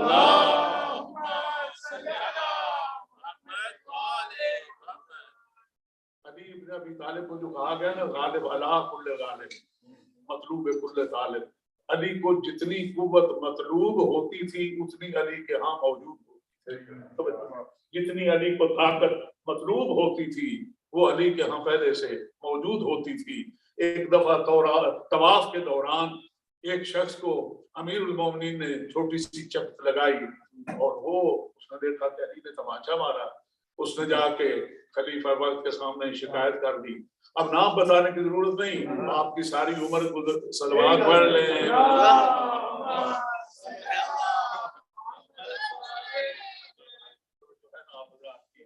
جا کے شکایت کر دی، علی میں طواف کر رہا تھا، علی نے مجھے تماچا مارا۔ چنانچہ انہوں نے کہا کیا بات ہے یا علی، یہ شخص شکایت کر رہا ہے آپ نے اسے تماچا مارا۔ حضور فرماتے ہیں یہ دوران طواف ایک عورت کی طرف گھور گھور کے دیکھ رہا تھا، میں نے صرف اسے متنبہ کرنے کے لیے کہ دیکھو طواف کرو، یہ طواف کی جگہ ہے، تم کیا دیکھ رہے ہو؟ رہا یہ کہ تماچا مارا، تماچا نہیں مارا ہے، اس کو انتباہ کیا ہے، اس کو ہوشیار کیا ہے، اس کی توجہ دلوائی ہے، تماچا نہیں مارا۔ اور اگر تماچا مارا ہوتا تو خضر کے تماچے سے کم نہ ہوتا۔ سلوات پڑھ رہے ہیں بلند آواز سے۔ ہو جائے، انہوں نے بھی کہا بھائی تم نے شکایت کی، اب میں کیا کروں؟ عین اللہ نے دیکھا، ید اللہ نے ایکشن کر دیا، عین اللہ نے دیکھ لیا، ید اللہ نے ایکشن کر لیا۔ میرا مطلب عرض کرنے کا یہ ہے علی ابن ابی طالب ان بچوں کو موت کے گھاٹ اتارنے کے لیے نہیں، پیغمبر سے انہیں دور کرنے کے لیے آئے تھے، چنانچہ کو کر دیا۔ اب جب یہ بچے اپنے گھروں میں پہنچے اپنی ماؤں کے پاس، باپ موجود نہیں تھے۔ آپ کو پتا ہے ضلال مبین کے لوگ وہ تو اپنے کسی کاروبار کو گئے ہوں گے، گھر میں مائیں ہیں اور یہ زخمی بچے پہنچتے ہیں، ہائے ہائے چیختے چلاتے، الٹے سیدھے آڑے ترچھے پہنچے۔ کیا ہوا؟ ہر ماں نے پوچھا کیا ہوا؟ کہا علی نے مارا۔ دوسری ماں نے پوچھا کیا ہوا؟ علی نے مارا۔ تیسری ماں نے اپنے بچے سے پوچھا کیا ہوا؟ کہا علی نے مارا۔ چوتھی ماں نے اپنے بچے سے پوچھا کیا ہوا؟ کہا علی نے مارا۔ اور یہ آپ حضرات جانتے ہیں باپ کے سامنے اگر کوئی بچہ اس طرح آ کے شکایت کرے شاید وہ باپ اتنا مشتعل نہ ہو، مگر ماں کے سامنے جب بچہ آ کے فریاد کرتا ہے مجھے فلاں بچے نے مارا ہے، ماں آپ کو پتا ہے ہماری پنجاب کی سیدھی سادھی مائیں جو ہیں وہ بھی غصے میں آ جاتی ہیں، میرے بچے کو کیوں مارا؟ اور وہ تو عرب کی زبردست عورتیں تھیں، توجہ ہے، جو جنگوں میں بھی چلی جاتی تھی، وہ زبردست عورتیں. انہوں نے کہا علی نے تجھے مارا، خیر تیرے باپ کو آنے دو. اور عزیزان گرامی اب اس وقت تو کچھ کر نہیں سکتی. عورت جب غصے میں ہوتی ہے تو بد دعا دیتی ہے، اور بد دعا بھی دائرہ مذہب کے اندر ہوتی ہے. ہماری جب کوئی عورت غصے میں ہو تو وہ یہ کہے کہ مولا عباس اس آدمی سے نمٹ لے، یا مولا علی اس آدمی کو پکڑ لے. مگر وہ جو مشرک اور بت پرست عورتیں ہیں وہ کبھی نہ کہیں گی مولا عباس، کبھی نہ کہیں گی مولا علی. وہ تو کہیں گی اے لات علی سے نمٹ لے، اے منات علی کی خبر لے، اے عزا علی کو چھاڑ دے، علی کے ساتھ سلوک کر جو اس نے میرے بچے کے ساتھ کیا. لات کو پکارے گی، منات کو پکارے گی، عزا کو پکارے گی، حبل کو پکارے گی. اور وہ بت بیت اللہ کے بازو میں کھڑے کھڑے کہہ رہے تھے بیویوں فی الحال تم اپنی خیر مناؤ، ہم بھی دیکھ رہے ہیں کسی دن آ گئے تو ہماری خیر بھی نہیں. صلوات پڑھ لیں بلند آواز سے. رات کیسے جیسے گزر گئی. اب لوگ آئے اپنے اپنے گھروں میں. صبح حضرت ابو طالب، جو لوگ حج کر آئے ہیں وہ میری اس بات کی تصدیق کریں گے، جہاں حجر اسود ہے اس کے سامنے جو جگہ ہے وہاں اس وقت بارہ دری ہوتی تھی. وہاں حضرت ابو طالب بیٹھ کے یوں سمجھیے جس طرح ایک عدالت قائم ہے، ایک آفس قائم ہے. لوگ آ کے اپنی اپنی شکایتیں کرتے اور حضرت ابو طالب کے ہاں آ کے لوگ اپنے اپنے مسائل پیش کرتے اور ان مسائل کا حل لے کے وہاں سے چلے جاتے. آج جب حضرت ابو طالب وہاں بیٹھے ہیں، ایک آیا اور اس نے کہا اے ابو طالب میرے بیٹے علی نے میرے بیٹے کو مارا. حضرت ابو طالب نے سنا، اشارہ کیا بیٹھ جائیے، وہ بیٹھ گیا. تھوڑی دیر کے بعد ایک دوسرا آیا، اے ابو طالب آپ کے بیٹے نے میرے بیٹے کو مارا. پھر ایک تیسرا آ گیا، اے ابو طالب آپ کے بیٹے نے میرے بیٹے کو مارا. اے ابو طالب، سب لوگ جمع ہو گئے. ابو طالب بھی شاید انتظار کر رہے ہیں کہ آخری مظلوم کا باپ بھی آ جائے. توجہ ہے، آخری مظلوم کا باپ بھی آ جائے. جب وہ آ گئے سب لوگ اور کہا کہ تیرے بیٹے علی نے ہمارے، تو اگر ابو طالب میرے ساتھ آئیے لطف آئے گا انشاءاللہ. اگر ابو طالب یہ چاہتے تو سب کی طرف انگلی گھما کے کہتے کہ تم 100 آدمی آئے ہو، میرے اکیلے علی نے اتنا مارا. جواب ٹھیک تھا، جواب میں کوئی کمی نہ تھی. میرے اکیلے علی نے تمہارے اتنے بچوں کو مار دیا. مگر یہ جواب ابو طالب کے شایان شان نہیں، اگرچہ صحیح ہے. وجہ اس کی یہ ہے، اس میں ایک تفاخر پایا جاتا ہے، ایک فخر پایا جاتا ہے، ایک تکبر پایا جاتا ہے، ایک بڑائی قسم کی چیز پائی جاتی ہے. تمہارے 150 اور علی اکیلا، اس نے کیسے تمہارے ان لوگوں کو مار دیا؟ مگر یہ ابو طالب نے نہیں کہا. ابو طالب فرماتے ہیں میں تمہیں بتائے دیتا ہوں، تم جاؤ اور جا کے اپنے بچوں کو منع کر دو، وہ میرے بھتیجے کو کچھ نہ کہیں، علی انہیں کچھ نہیں کہے گا.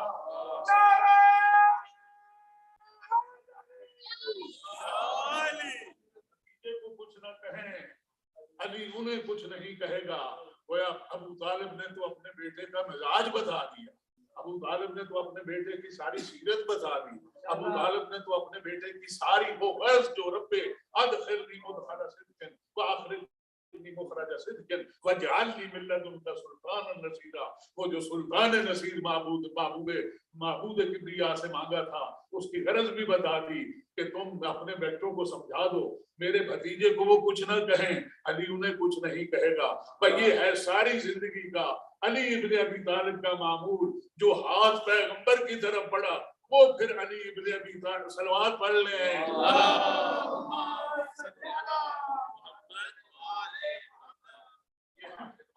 امیر المومنین علی ابن ابی طالب کی بڑی توجہ.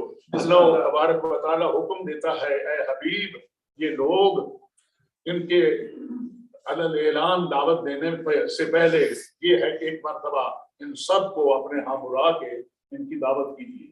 اور قرآن مجید میں اسے دعوت ذو العشیرہ کے نام سے یاد کیا گیا ہے.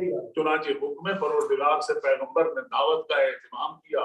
وہ کھانا جہاں پکا تھا، وہ دعوت جہاں تیار ہوئی تھی، وہ کسی اور کا گھر نہیں تھا، وہ حضرت ابو طالب کا تھا. وہ حضرت اور انتظام کرنے والے علی ابن ابی طالب تھے.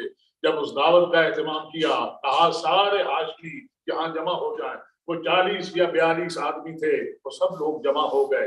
ایک دن پیغمبر جب انہیں کھانا کھلا چکے، کھانا بڑا محدود تھا مگر اعجازی شان یہ تھی سب نے سیر ہو کے کھایا. جی بھر کے کھایا، وہ دودھ بھی سب نے پیا مگر دودھ بھی بچ گیا اور کھانا بھی ابھی باقی بچا رہا کہ وہ سب لوگ سیر ہو چکے۔ اب جب سب کھا چکے پیغمبر فرماتے ہیں کہ میں ایک بات کرنا چاہتا ہوں۔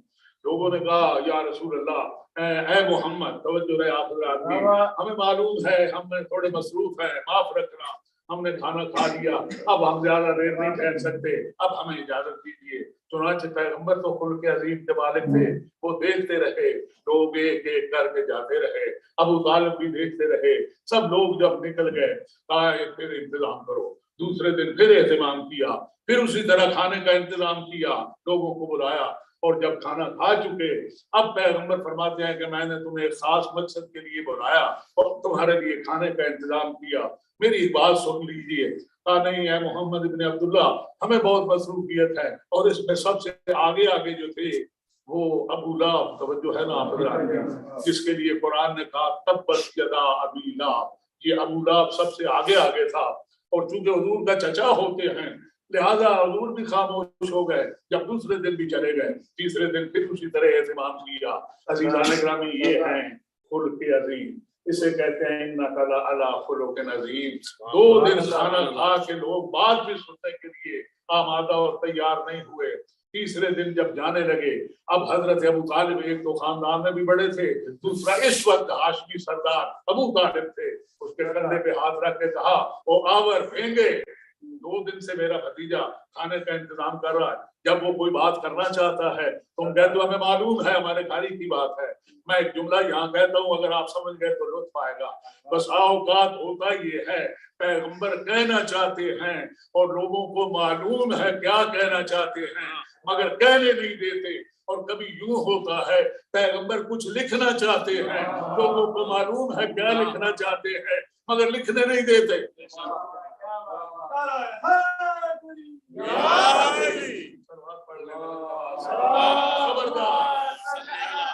کوئی یہاں سب لوگ بیٹھے رہیں گے جب تک میرا بھتیجا اپنی بات مکمل نہ کر دے، کسی کو جانے کی اجازت نہ ہوگی۔ میں ایک چیز عرض کر کے آپ کی تکلیف تمام اور زحمت بھی تمام بالکل اختصار میں عرض کرنا ہے۔ جب پیغمبر اٹھے اور فرماتے ہیں اے بنی ہاشم، میں اس لیے دنیا میں بھیجا گیا ہوں، بعثت الی الناس کافۃ، میں نے سب مخلوق کی طرف کافہ، باقی نبی کسی قوم کی طرف آئے، کسی قبیلے کی طرف آئے، کسی بستی کی طرف آئے، میں کافۃ الناس، میں تمام عالمین کے لوگوں کی طرف بھیجا گیا ہوں، اور باقی لوگوں کی طرف بھیجا گیا ہوں وَإِلَيْكُمْ خَاصَّةً، اور تمہارے لیے تو میں خاص پیغام رکھتا ہوں، اس لیے کہ تم میری فیملی کے لوگ ہو، تم میرے خاندان کے لوگ ہو، وَإِلَيْكُمْ خَاصَّةً، اور تمہاری طرف خاص کر بھیجا گیا ہوں۔ ایک مرتبہ سارے صلوات پڑھ لے بلند آواز سے،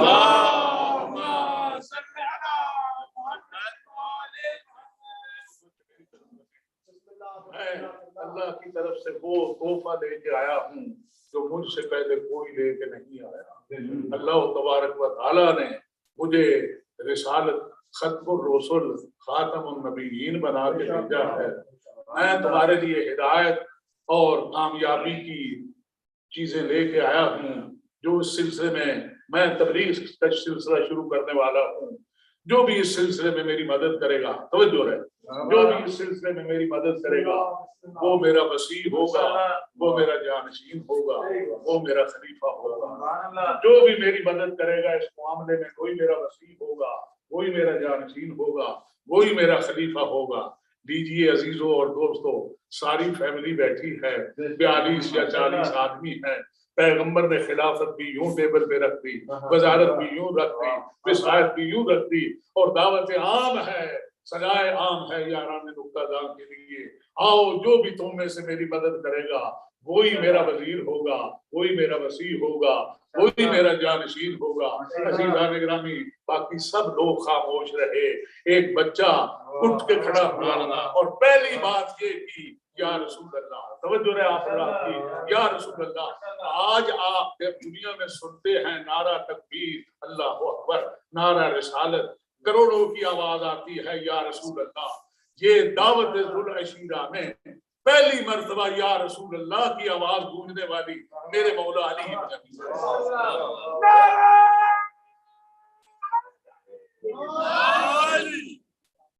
میرے مولا علی بن ابی طالب کی آواز تھی آنا یا رسول اللہ، یا رسول اللہ میں، اور وہ بات جو بزرگوں نے کہہ لی تھی خود علی نے پہلے ہی کہہ دی، میں اگرچہ بچہ ہوں، توجہ رہے آپ حضرات کی، بس اوقات ہوتا یہ ہے بڑوں کی گفتگو ہو رہی ہو، کوئی بچہ بیچ میں بولے تو اسے کہتے ہیں بیٹے آپ چپ کر جائیں، یہ بڑوں کی بات ہے، یہ بزرگوں کی ڈسکس ہے، آپ چپ کر جائیں۔ بچے نے پہلے ہی اس کا سد باب کر لیا، ہاں یا رسول اللہ اگرچہ میں بچہ ہوں، توجہ رہے آپ اگرچہ میں بچہ ہوں، یہ 13 سال سے کم عمر ہے، اس لیے کہ پیغمبر نے جب اعلان کیا تھا تو 10 سال علی بن ابی طالب کی عمر تھی، تیسرے سال بعثت کے بعد دعوت ذوالشیرہ ہوئی، لہذا علی بن ابی طالب 13 سال کو پہنچنے والے تھے، اور پیغمبر اکرم صلی اللہ علیہ وآلہ وسلم 43 ایئر اولڈ ہو چکے تھے۔ پیغمبر فرماتے ہیں جو بھی اس سلسلہ میں میری مدد کرے گا وہی میرا وسیع ہوگا، وہی میرا جانشین ہوگا، وہی میرا وزیر ہوگا۔ عزیزان گرامی، اب علی جواب میں کہتے ہیں انا یا رسول اللہ، یا رسول اللہ میں اگرچہ بچہ ہوں۔ اب علی کو یہ تو کوئی کہہ نہیں سکتا آپ بچے ہیں، وہ بچہ ہونے کا تو اعلان خود کر چکے ہیں، اگرچہ میں کمزور ہوں، میری ٹانگیں پتلی ہیں، میں کمزور ہوں، عزیزان گرامی کا میں کمزور ہوں، مگر میں یہ وعدہ کرتا ہوں میں آپ کی مدد کروں گا، جو ہاتھ آپ کی طرف بڑھے گا وہ کاٹ دوں گا، جو آپ کے خلاف اٹھے گا ان کے پیٹ پھاڑ دوں گا، ان کی گردنیں توڑ دوں گا۔ یا رسول اللہ میرا دل کرتا ہے اپنی اور آپ کی طرف سے عرض کروں، یا علی اس چھوٹے سے سن میں دو قسم کی بات کر رہے ہیں، ایک طرف آپ کہہ رہے ہیں میں کمزور ہوں، میری ٹانگیں پتلی ہیں اور میں بچہ ہوں، اور دوسری طرف آپ کہہ رہے ہیں جو آپ کی طرف ہاتھ اٹھے گے انہیں توڑ دوں گا، جو آنکھیں اٹھے گی وہ پھوڑ دوں گا، لوگوں کے پیٹ پھاڑ دوں گا جو آپ کی دشمنی پہ اتر آئیں گے۔ آپ ایک طرف تو یہ اعلان کر رہے ہیں پیٹ پھاڑ دیں گے، گردنیں کاٹ دیں گے، ہاتھ توڑ دیں گے، آنکھیں پھوڑ دیں گے، اور ایک طرف کہتے ہیں میں کمزور ہوں، میری ٹانگیں پتلی ہیں، میں چھوٹا ہوں، میں بچہ ہوں۔ یہ عجیب سوال ہے کہ آپ ایک ہی وقت میں کمزوری کا بھی اعلان کر رہے ہیں، بہادری کا بھی اعلان کر رہے ہیں۔ علی بن ابی طالب نے وہ تقریر کی، ہزاروں خطبے قربان ہو جائیں، ہزاروں بلاغتیں قربان ہو جائیں، ہزاروں فسادیں قربان ہو جائیں، کہا میری تقریر کے دو رخ ہیں، جب پیغمبر کی طرف دیکھتا ہوں تو بزرگوں کے سامنے طاقت کا اظہار کرنا یہ بے تمیزی ہے، یہ گستاخی ہے، وہاں کمزوری کا اعتراف کرتا ہوں، جہاں دشمن کو دیکھتا ہوں وہاں کمزوری کا اعتراف کرنا بزدلی ہے۔ علی نہ بزدل ہے نہ گستاخ ہے۔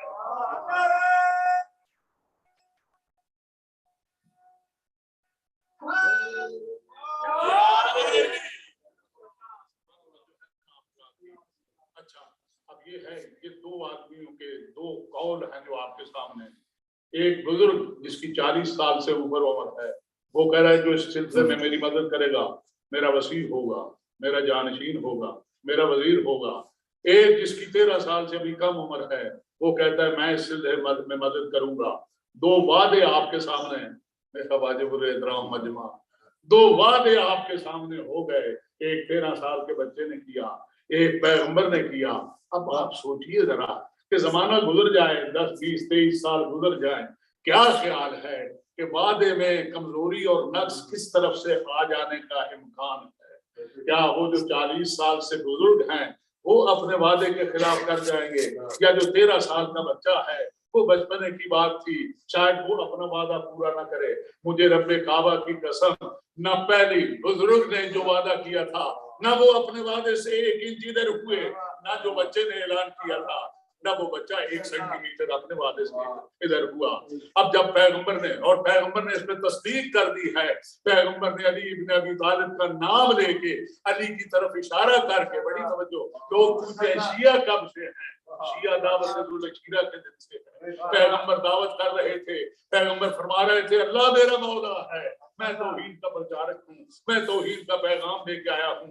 یہ توحید کا پیغام اتنی سچی زبان سے سنا، ہمارے منہ سے بے ساختہ نکلا، روحیں ہماری بھی موجود تھیں، اور جو غیر سادات ہیں وہ بھی تاریخ کی کھڑکی سے دیکھ رہے تھے، وہ بھی یہ پڑھ رہے تھے کہ جس شخص نے توحید بتائی اس سے بہتر توحید کوئی نہ بتائے گا۔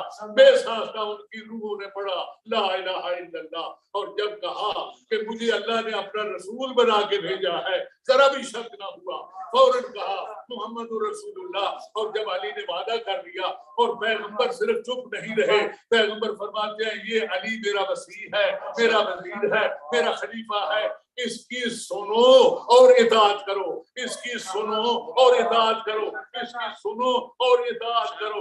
ہمارے منہ سے بے ساختہ نکلا علی ولی اللہ.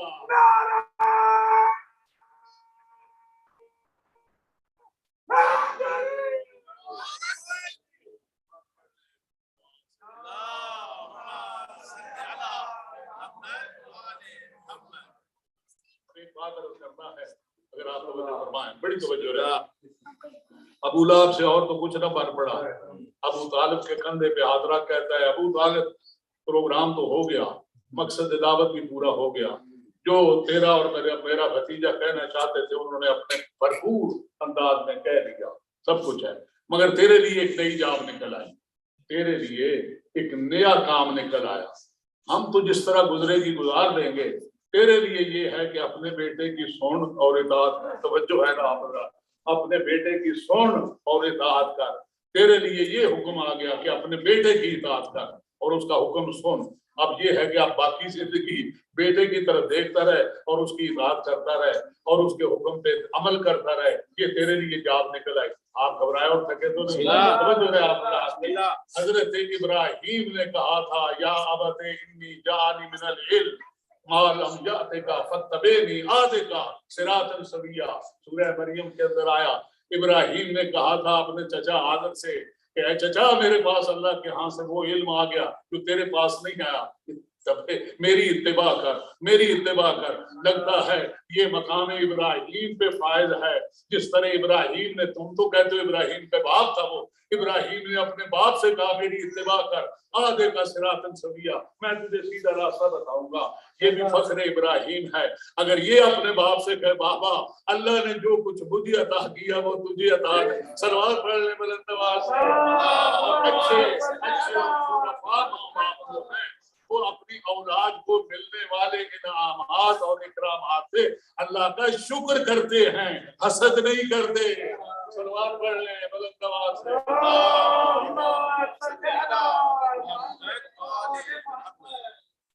حضرت امام محمد تقی علیہ السلام ایک مرتبہ مسجد نقوی میں گئے, وہاں حضرت امام جعفر صادق علیہ السلام کے بھائی تھے, بہت بوڑھے تھے, ضعیف تھے, سفید ریش, مسجد میں بیٹھ کے عبادت کرتے تھے. مگر جو ہی محمد تقی, انہوں نے کل عمر ہی 25 سال پائی ہے, وہ جیسے ہی مسجد میں داخل ہوتے یہ ان کے استقبال کے لیے اٹھتے, لرزتے کانپتے ہوئے بدن کے ساتھ جا کے ان کا استقبال کرتے. کسی نے کہا آپ رشتے میں بھی ان سے بڑے ہیں, ان کے دادا ہوتے ہیں, اور یہ ہے کہ ایج اور عمر گروپ کے حساب سے بھی آپ بزرگ ہیں, آپ ان کے استقبال کے لیے کیوں اٹھتے ہیں؟ یہ بے بصیرت دنیا کے خیالات ہیں, یہ ناسمجھوں کے خیال ہیں. انہوں نے اسی وقت پلٹ کے جواب دیا میں رشتے میں دادا بھی ہوں, عمر میں بھی اس وقت بہت بڑا ہوں, ضعیف بھی ہوں, مگر تجھے پتا بھی ہے, تو جانتا ہے مم مات ولم یارث امام زمانے کی فقط مات عقیدۃ جاہلیہ. میرے زمانے کے امام, سلوات پڑھ لیں بلند آواز سے.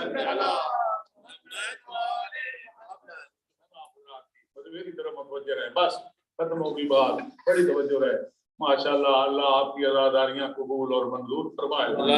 آج محرم الحرام کی پہلی تاریخ ہے, اور میں نے روایات کے اندر پڑھا مدینے میں لوگ جب محرم کے چاند ہونے کے ایام ہوتے تھے, یعنی 29 ذوالحج ہے یا 30 ہے, تو لوگ آسمانوں پہ دیکھنے کی زحمت نہیں کرتے تھے, اس لیے کہ اگر چاند ہو جاتا تھا تو امام زین العابدین کے گھر سے, امام جعفر صادق کے گھر سے رونے کی آواز اتنی بلند ہوتی تھی کہ اہل مدینہ سمجھ جاتے تھے محرم کا چاند ہو گیا ہے, محرم کا چاند ہو گیا ہے. اور میں عرض کروں آپ حضرات کی خدمت میں, امام کے گھر سے بلند آواز سے رونے کی آواز آتی تھی. ایک مرتبہ امام جعفر صادق علیہ السلام نے مجلس کروائی. سنیے, جو مجلس کرانے کا اہتمام کرتا ہے اسے 2000 حج کا اور 2000 عمرہ کا ثواب ملتا ہے۔ آیت اللہ وحید خراسانی نے کہا کہ آپ محرم کے 10 دنوں میں ایسا کریں، ہر روز 100 مرتبہ سورہ قل هو اللہ احد پڑھ کے حضرت امام حسین کی خدمت میں ہدیہ کریں۔ 100 مرتبہ، 12 منٹ سے زیادہ وقت نہیں لگتا۔ 100 مرتبہ قل هو اللہ احد پڑھیں گے تو 3 مرتبہ قل هو اللہ احد پڑھنے سے 1 قرآن کا ثواب بنتا ہے، تو 33 قرآن بنتے ہیں 100 مرتبہ سورہ قل هو اللہ احد۔ آپ اگر 33 قرآن ایک دن میں امام حسین کو ہدیہ کریں گے تو کیا آپ اندازہ کر سکتے ہیں حسین کتنا کریم ہے، حسین کتنا کریم ہے، جو کچھ وہ تمہیں لوٹائے گا اس کا حسین ہی کو اندازہ ہے، کسی ذاکر کو کسی شاعر کو اس کا اندازہ نہیں، اس لیے کہ حسین اپنے انداز سے اپنے حساب سے لوٹائے گا۔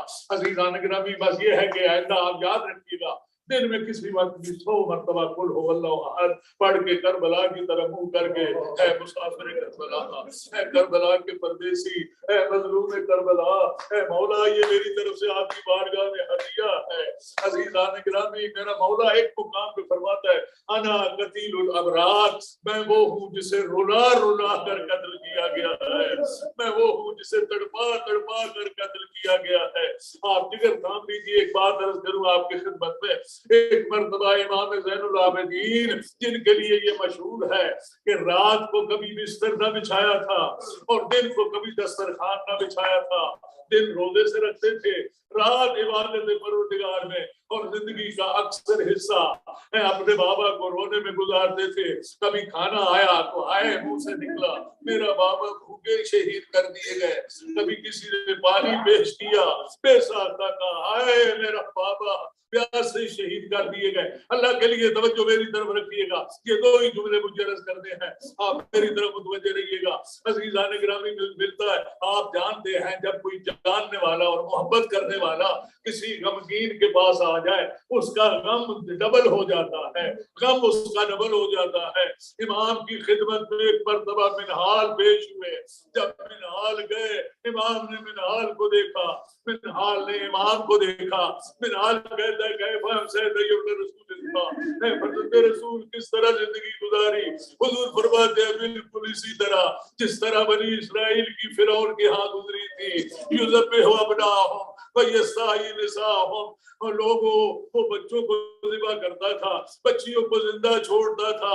عرب فخر کرتے ہیں عجب کے اوپر، ہم عرب ہیں، اور عرب کے اوپر فخر کرتے ہیں ہاشمی، قریش کے ہم قریش ہیں، قریش کے ہاشمی فخر کرتے ہیں محمد ہم میں سے ہیں، اے منہال ہم وہ ہیں محمد جن کے جد ہیں، مگر میں کیا بتاؤں ہمیں اس طرح بے وطن کیا گیا، ہمیں اس طرح مظلوم کر دیا گیا، ہمیں اس طرح بے یار و مددگار کر دیا گیا۔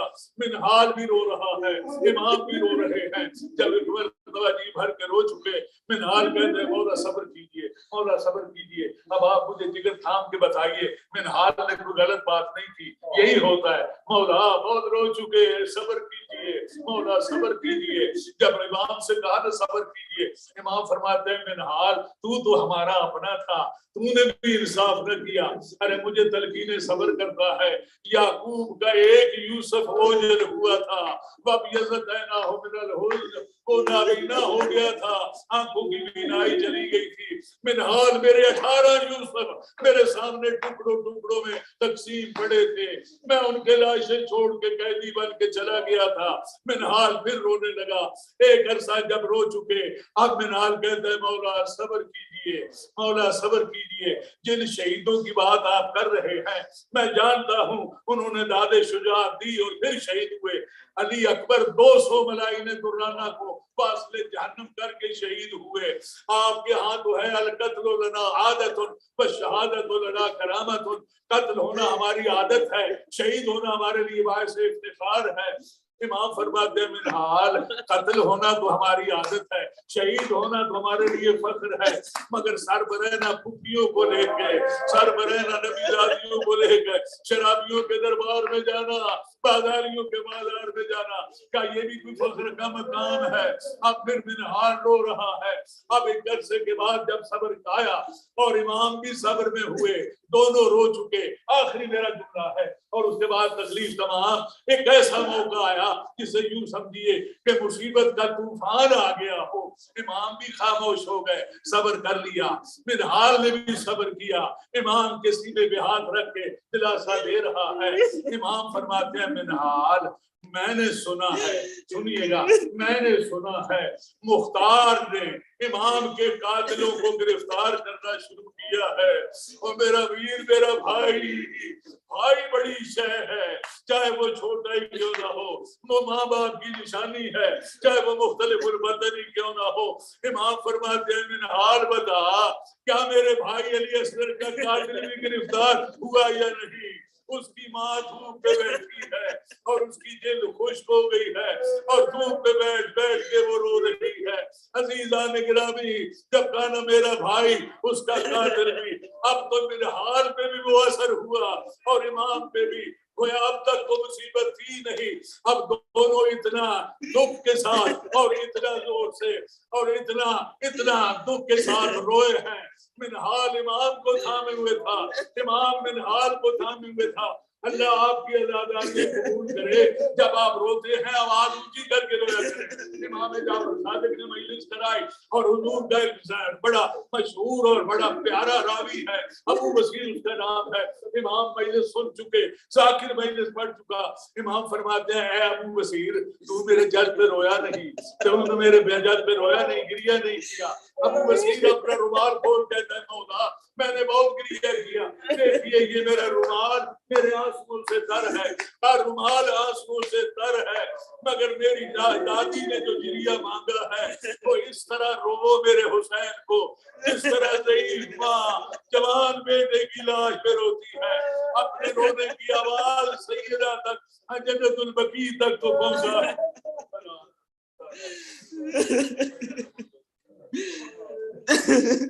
ماتم حسین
Muhammad salawat.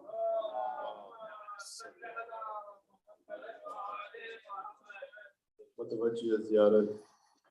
السلام عليك يا نبي الله. السلام عليك يا رسول الله. السلام عليك يا حبيب الله. السلام عليكم ورحمة الله وبركاته. السلام عليك يا أبا بلاوة التي حلت الثناء عليكم. سلام الله بدل ما بكيت وبكي الليل والنهار ولا جعل الله على مني لزيارتكم.